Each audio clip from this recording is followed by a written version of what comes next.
आम्ही बैठका घेतल्या, प्रभागनिहाय लोकांशी संवाद साधून चर्चा केली, उमेदवारांची मुलाखती अजून घेतल्या नाही, ते येणाऱ्या काळात घेतल्या जातील. अत्यंत लोकांना काँग्रेस पक्षाला मानणारा या संधीत एक मोठा वर्ग आहे, तो सेक्युलर विचारधारेचा आहे, तो काँग्रेसला मानणारा आहे.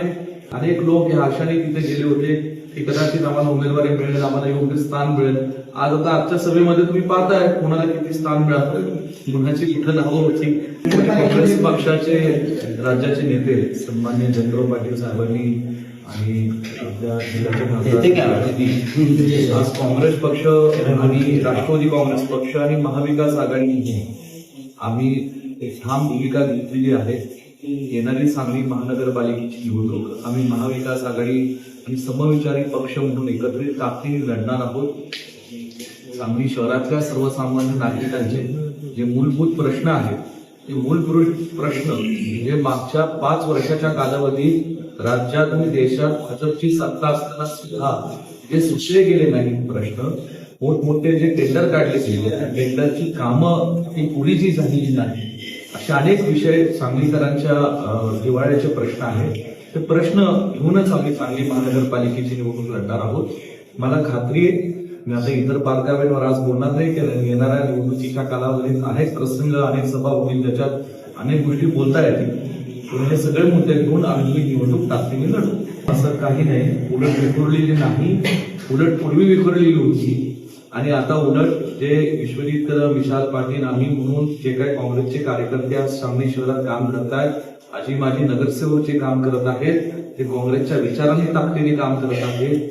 आज आम्ही सगळी चांगली टीम म्हणून काम करणार आहोत आणि शहराध्यक्षपदाचा निर्णय झालेला आहे, तो अवघ्या 1-2 दिवसातच जाहीर होईल. मला एवढंच सांगायचं आहे की हे सगळं ताकदीने आम्ही निवडणूक लढतोय. काँग्रेस ताकदवान आहे, मुळात रोजलेली काँग्रेस आहे.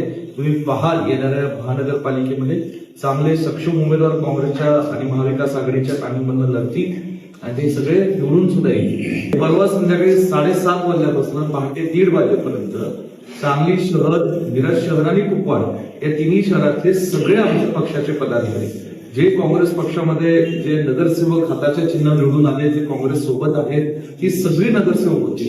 जे निवडणूक लढलेले नगरसेवक आहेत, असे मागच्या महापालिकेच्या निवडणुकीत असे अनेक उमेदवार त्या बैठकीला उपस्थित होते. प्रभागनिहाय आम्ही बैठका घेतल्या, प्रभागनिहाय लोकांशी संवाद साधून चर्चा केली, उमेदवारांची मुलाखती अजून घेतल्या नाही, ते येणाऱ्या काळात घेतल्या जातील. कारण चुकीच्या अशा आम्हाला प्रेरित करायच्या नाही, कारण इथं अजून जागा वाटपाच्या चर्चा आम्हाला करायच्या आहेत. त्याचा एक थोडं राऊंड झालेला आहे, पण डिटेल राऊंड येणाऱ्या दिवसात आम्ही करणार आहोत. म्हणून काही नाही, काँग्रेस अत्यंत लोकांना काँग्रेस पक्षाला मानणारा या संधीत एक मोठा वर्ग आहे, तो सेक्युलर विचारधारेचा आहे, तो काँग्रेसला मानणारा आहे आणि तो 100% मला खात्री आहे की इथे चांगले उमेदवार म्हणून आम्ही ती निवडणूक लढू. मला माहिती आहे दुसऱ्या पक्षावर बोलणं मी काय योग्य नाही. अनेक लोक या आशाने तिथे गेले होते की कदाचित आम्हाला उमेदवारी मिळेल, आम्हाला योग्य स्थान मिळेल. आज आता आजच्या सभेमध्ये तुम्ही पाहताय कोणाला किती स्थान मिळालं, कुणाची कुठं नावं होती आणि म्हणून मला काही डिटेल बोलायचं नाही या सगळ्या गोष्टीवर. म्हणून या ठिकाणी आज घरचा आहे, कदाचित भाजपचा काही लोकांना मिळत असेल, म्हणून एवढंच मला म्हणायचंय की इथे जे काय चालेल ते त्यांचं ते चालेल, परंतु आमच्याकडे चांगले सक्षम उमेदवार आहेत महाविकास आघाडीकडे आणि आम्ही एकत्रित पद्धतीने आणखी चांगले उमेदवार या ठिकाणी शोधून त्यांना